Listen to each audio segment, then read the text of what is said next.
안녕하세요. 럭스이집의 김동주 강사입니다. 자, 이번 시간에는 풀페이지S를 알아보려고 합니다. 풀페이지S는 이전 영상을 만든 적이 있습니다. 근데 해당 버전에서 버전이 바뀌면서 버전 3으로 올라오면서 라이센스를 요구하는 부분이 있어서 저는 이번 영상에서는 최신 버전의 사용법이 아니라 라이센스 이전 버전의 사용법을 보여드리도록 하겠습니다. 자, 풀페이지S의 최신 버전을 다운로드를 해보면 여기에 지금 사이트 주소는 설명란에 있으니까 확인을 해주시고요.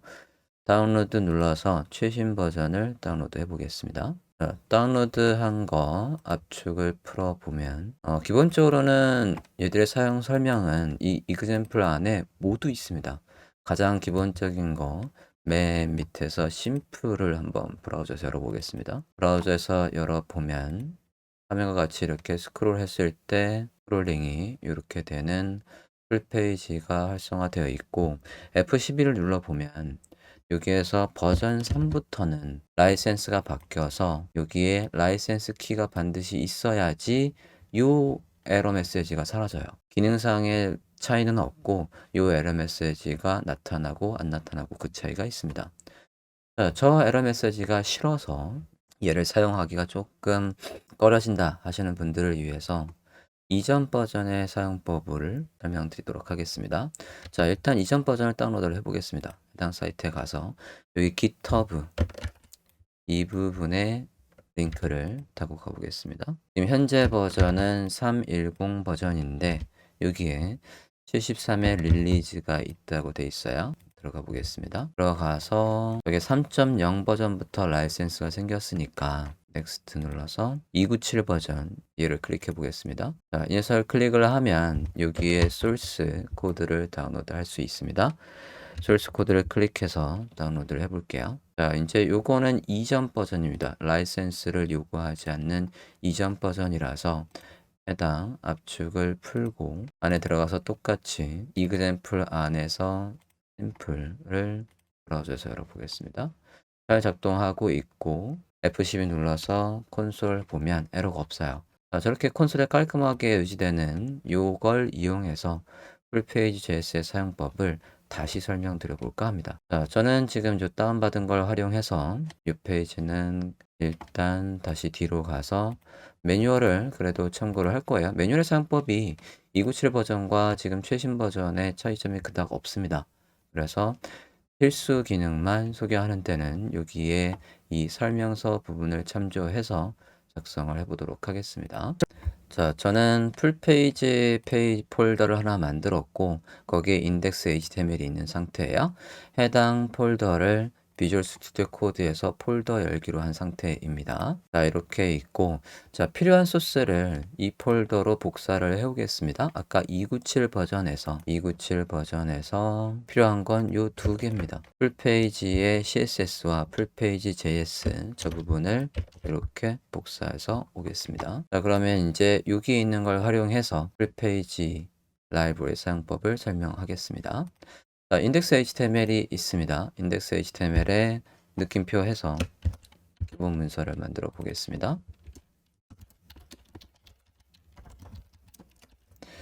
타이틀을 달아 주었습니다. 일단 얘가 전체 페이지를 사용하는 컨셉이에요. 그러니까 저는 일단 요 페이지는 한 2, 3단계 업그레이드를 할 겁니다. 저는 메인 태그를 하나 만들고 메인 태그 안에서 섹션을 이용해서 이 풀페이지 JS는 섹션에서 반드시 클래스명 섹션이 있어야 작동을 해요. 옵션을 이용해서 저 클래스명도 바꿀 수 있지만 이렇게 하겠습니다.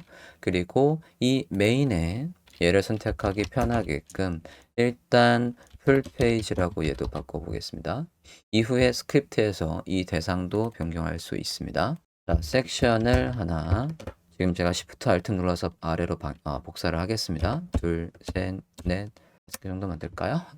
5개 있고 얘들마다 이렇게 섹션이 있는 상태에서 제목만 간단하게 넣어보고 작성을 해볼까 합니다. 섹션 1 여기 섹션 2에는 저는 슬라이드를 구현할 거예요. 그래서 여기가 섹션 이제 3, 4, 그 다음에 마지막은 푸터라고 하겠습니다. 푸터. 얘는 터라고 목을 넣겠습니다. 자, 두 번째 부분은 일단은 똑같이 제목만 넣고 좀 이따가 얘 안에서도 가로로 스크롤이 되는 걸로 업그레이드 해볼까 합니다. 자, 기본 구조는 이렇게 만들어 줬고 좀 전에 옮겨왔던 저 CSS들 불러올게요. 링크 같은 폴더 안에 있는 저 녀석과 스크립트 불러올 건데 이 스크립트는 jQuery 라이브러리입니다. 물론 실험적으로 지금 최근에는 자바스크립트 버전도 있습니다. 일단은 jQuery 버전을 저는 소개를 해보겠습니다. 스크립트 jQuery JS가 있고 얘가 jQuery 라이브러리가 있어야 작동을 할 거니까 code.jquery.com에 가서 복사해 오겠습니다. code.jquery.com에 와 있고 여기 최신 버전의 미니파이드 버전을 요 코드 복사해서 쓰겠습니다. 자, 이렇게 로드를 해줬고 지금 CSS 로드 했고 JS 로드 했고 이제 얘를 활성화 해보도록 하겠습니다.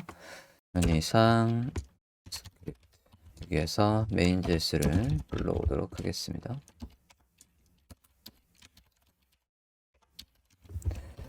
자, main.js 만든 적이 없으니까 제 문서를 만들고 main.js라고 하겠습니다. 자, 지금 이 위치가 바디의 내용을 읽히기 전에 있으니까 여기에는 다큐멘트가 준비되면 할 일이 있어야 되겠습니다. 이렇게 해서 작성을 해줬습니다. 자, 사용법을 보도록 하겠습니다. 풀페이지에 가서 사용법을 봅니다. 사용법 들어가 볼게요.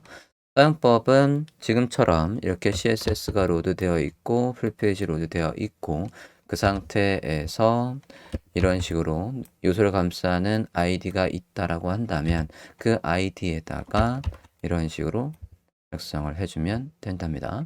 자, 이건 바닐라 스크립트고 우리는 지금 jQuery를 하고 있죠. jQuery에서는 이렇게 한대요.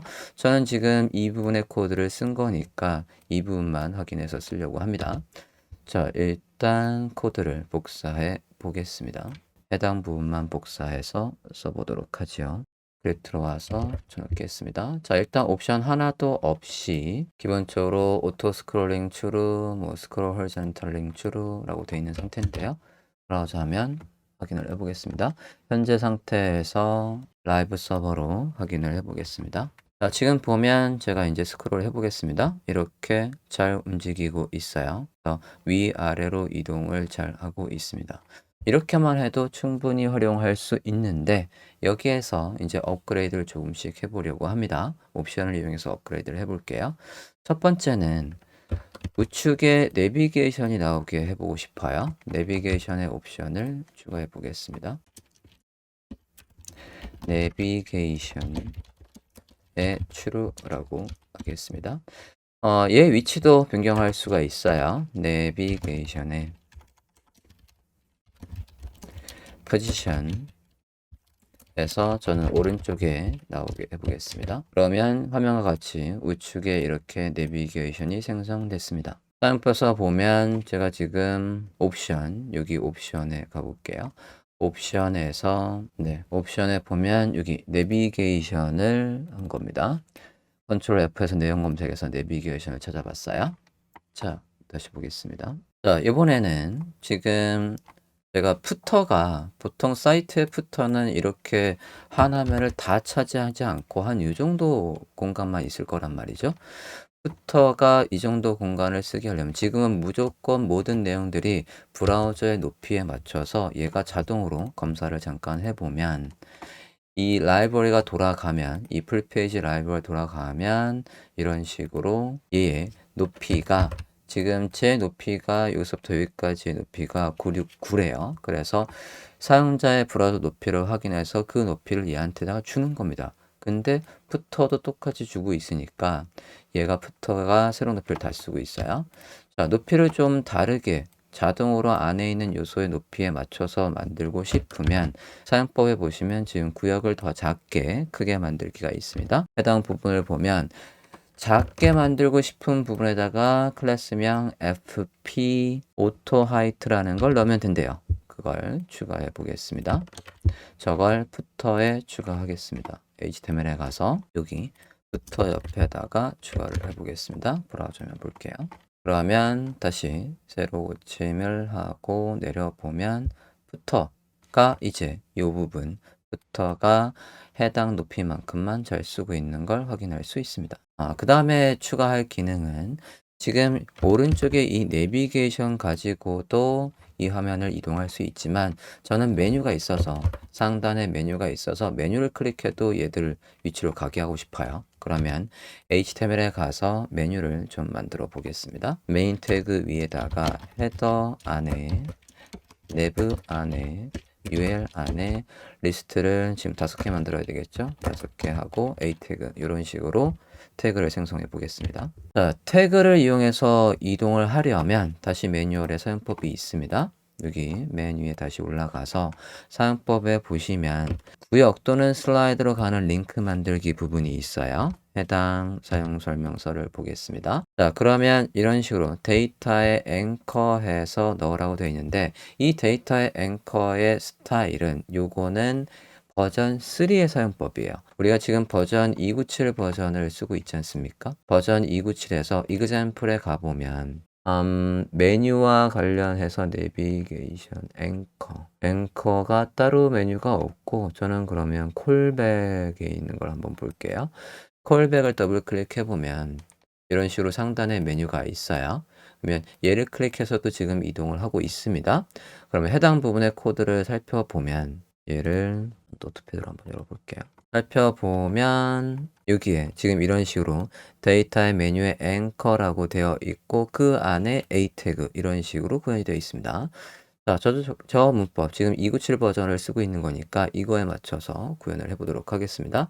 데이터의 메뉴 앵커라는 녀석을 어트리뷰트로 넣겠습니다. li에 얘가 있고 거기에 값으로 first 페이지 그냥 페이지 섹션 좀 네임 편하게 그냥 섹션 1이라고 하겠습니다. 여기에도 값을 똑같이 넣어 볼게요. 이런 식으로 넣었습니다. 그러면 내용 섹션 1 이런 식으로 그러면 얘를 만들 필요 없이 이걸 복사해서 만들겠습니다. 섹션 2, 3, 4, 5 마찬가지 5 이렇게 해서 메뉴를 만들어 주었어요. 자, 이 메뉴는 풀페이지 위에 올라올 수 있어야 돼요. 풀페이지 위에 올라올 수 있으려면 이 헤더 자체가 스타일을 이용해서 위로 올라올 수 있어야 되겠습니다. 그냥 CSS를 만들게요. 링크 메인 CSS란 CSS를 만들고 메인 CSS가 없죠. 그냥 편의상 루트의 같은 폴더에다가 메인 CSS를 만들게요. 자, 누구를 고정할 거냐면 저 헤더를 상단에 고정할 겁니다. 헤더를 포지션을 이용해서 상단에 고정할 거예요. 페이지 위아래가 바뀌어도 얘가 항상 위에 있게끔 할 거니까 이렇게 하고 얘가 너비를 다 쓰도록 이렇게 하겠습니다. 그 안에 메뉴는 가운데 있게 하려고 합니다. 일단 탑 값도 0 해서 이렇게 위에 해줬고 헤더 안에 내부 안에 UL에 가서 저는 디스플레이 플렉스를 이용해서 얘를 가운데 있게 하겠습니다. 저스파일 컨텐트 센터에서 가운데 있게 하고 얘들이 사이사이에 그래도 공간이 있어야 클릭하기가 편하겠죠?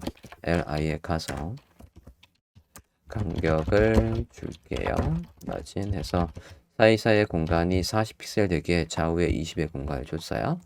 헤더에 가서 하이트 좀 조금 줄까요? li의 하이트를 좀 주겠습니다. 뭐 한 100픽셀만 줄게요. 위에 패딩으로 해서 할까요? 패딩을 이용해서 이런 식으로 위아래 공간을 좀 주겠습니다. RGBA 해서 배경도 좀 줄게요. 그냥 검은색으로 하겠습니다. 검은색에 0.6% 정도 해서 브라우저 해보겠습니다. 자, 이렇게 해서 위에 아이고 패딩이 너무 많네요. 이게 리셋이 안 돼 있어서도 그런 것 같습니다. 패딩은 그럼 뺄게요. 패딩은 빼도 되겠고 목록 표시가 나오고 있었어요. 리스트 스타일 난 해서 목록은 없애겠습니다. 대충 이렇게 해보겠습니다. 그러면 섹션 1, 2 얘들이 클릭하면 작동을 해야 돼요. 자, 저 작동하게끔 해보도록 하겠습니다. 자, 이게 이제 작동을 하려면 메뉴로 작동을 하려면 태그 좀 다시 볼게요. 아까 매뉴얼을 다시 한번 보겠습니다. 매뉴얼을 보면 데이터 앵커라고 하고 여기 옵션에서 앵커라는 옵션의 값으로 얘를 배열로 이렇게 지정을 해준답니다. 그러면 똑같이 해보도록 하겠습니다. 앵커스에 가서 해볼게요. 이게 좀 전에 우리가 여기서 봤던 거랑 똑같거든요. 이 297 버전의 매뉴얼에도 보면 여기에 앵커해서 이런 식으로 작성을 하고 있습니다. 그래서 똑같이 해보도록 하겠습니다. main.js 스크립트에 가서 옵션에다가 추가해 볼게요. 자, 저는 이름을 아까 섹션 1, 2, 3, 4, 5 이런 식으로 했어요. 섹션 1, 섹션 2, 3, 4, 5. 자, 저장하고 브라우저 화면에서 보겠습니다. 자, 이제 클릭을 해보면 지금 보면 스크롤 호리존털리라는 걸 쓰려면 익스텐션이 있어야 됐었는데 지금 제가 그걸 로드 안 했거든요. 자, 쟤는 없어도 지금 기본 사용법에 기본 사용하는데 문제가 없으니까 이렇게 좀 뺄게요. 스크립트에 가서 이 녀석이요. 얘를 쓰려면 옵션이 더 필요했었는데 빼겠습니다. 빼고 다시 한번 보겠습니다. 자, 이제 클릭을 해보면 자, 지금 클릭했을 때 작동을 하지 않습니다. 이거 왜 그러냐면 검사를 해볼게요. 지금 이 링크에 마우스를 올렸을 때 포인터가 안 바뀌고 있거든요. 포인터가 안 바뀌고 있다는 얘기는 지금 이 섹션들이 얘보다 위에 있다는 얘기예요. 섹션이 지금 우리 거를 위로 넘어가요. 그러면 지금 이 링크가 안 나온다는 얘기는 얘가 쟤들 밑에 있다는 얘기거든요. 이거를 위로 올릴게요. 헤더에 가서 우리 눈에 가깝고 먼 정도인 Z 인덱스를 이용해서 한 100 정도 해서 올려보겠습니다. 이제 손가락을 올리면 이렇게 손가락이 나오죠. 마우스를 올리면 이렇게 손가락이 나오고 있습니다. 이제 클릭을 하면 이렇게 이동을 잘 하고 있습니다. 자, 여기까지 했고 그러면 이제 메뉴와 여기 내비게이션까지 했고 중간에 아까 두 번째 섹션은 제가 여기다가 뭐 해보자 라고 했냐면 슬라이드를 만들어 보자 라고 했어요. 슬라이드를 만들려면 구역을 다 잡게 하고 여기에서는 슬라이드를 넣으려면 여기 섹션 두 번째에서 이제 제목은 지워버리고 여기다 클래스명 슬라이드가 있으면 얘가 슬라이드로 작동을 해요. 그래서 만들어 보겠습니다. 3개 정도 만들어 볼게요. 제목을 h3 해서 슬라이드에 01번 이런 식으로 클래스명 슬라이드를 넣고 만들어 보도록 하겠습니다. 자, 이렇게 두 번째 섹션에다가 슬라이드를 구현했어요. 브라우저 화면 보겠습니다. 브라우저 화면을 보면 지금 여기에 슬라이드가 있어요. 지금 여기 흰색이 삼각형이 있는데 이거 배경색감 잠깐 나오게 해볼게요. 배경색, 각각의 섹션들마다 배경색을 지정할 수 있습니다. 그 옵션을 이용해서 배경색을 한번 지정해 볼게요. 대충 지정을 해 보도록 하겠습니다. 옵션 중에 섹션의 컬러라는 옵션이 있어요. 섹션의 컬러, 섹션스의 컬러라는 옵션의 배열로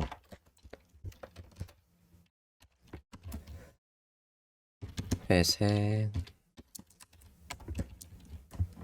대충 비슷한 색깔로 해서 넣어 볼게요.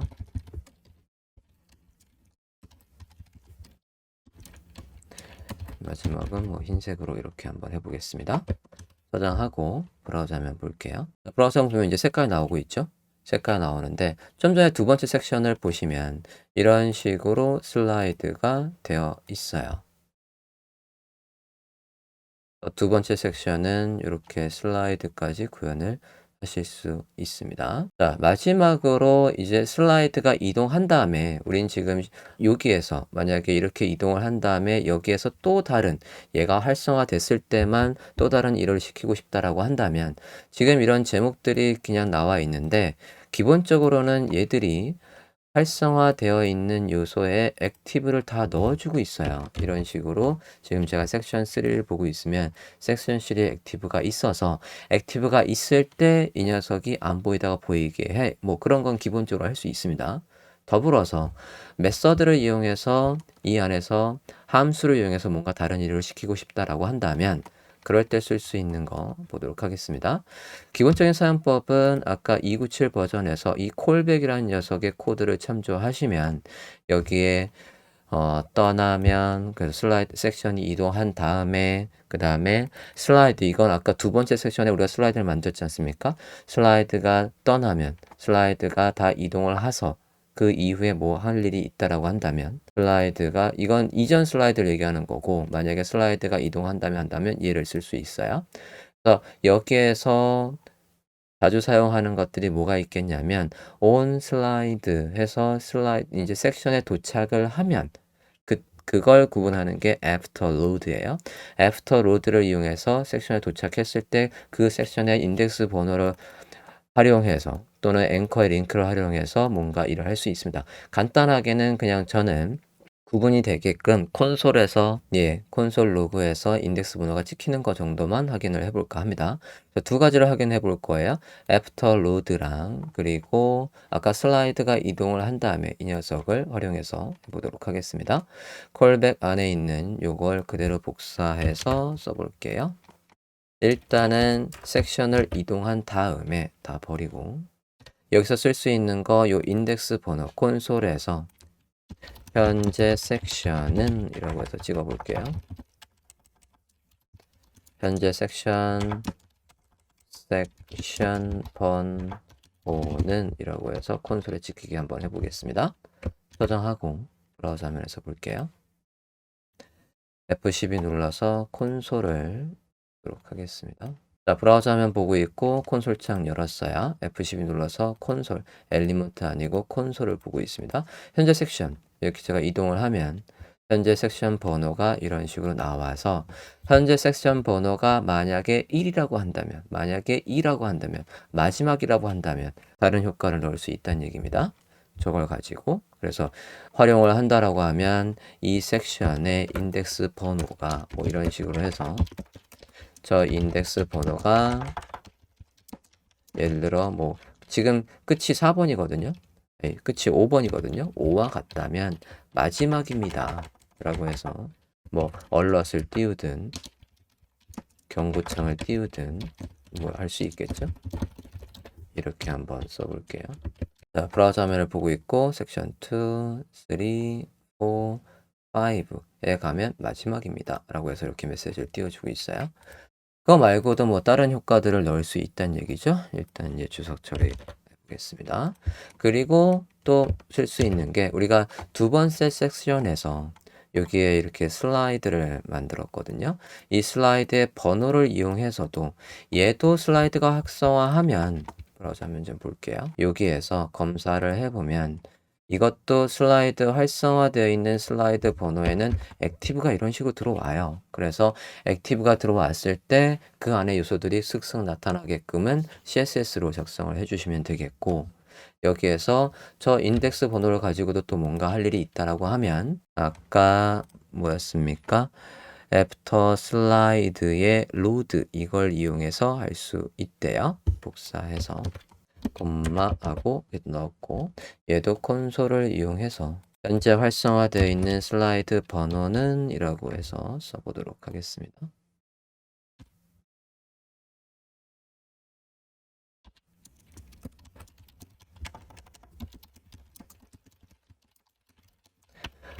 번호는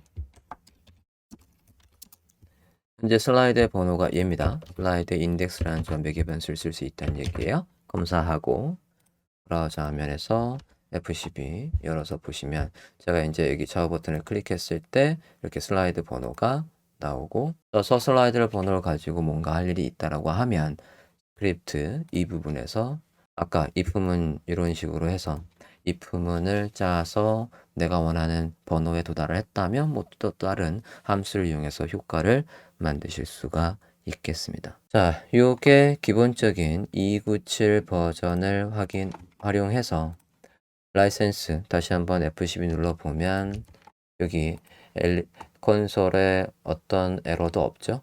라이센스 키를 요구하는 게 없어요. 그래도 기본적인 사용법은 다 이렇게 구현을 하실 수가 있겠습니다. 이상으로 마치겠습니다. 감사합니다.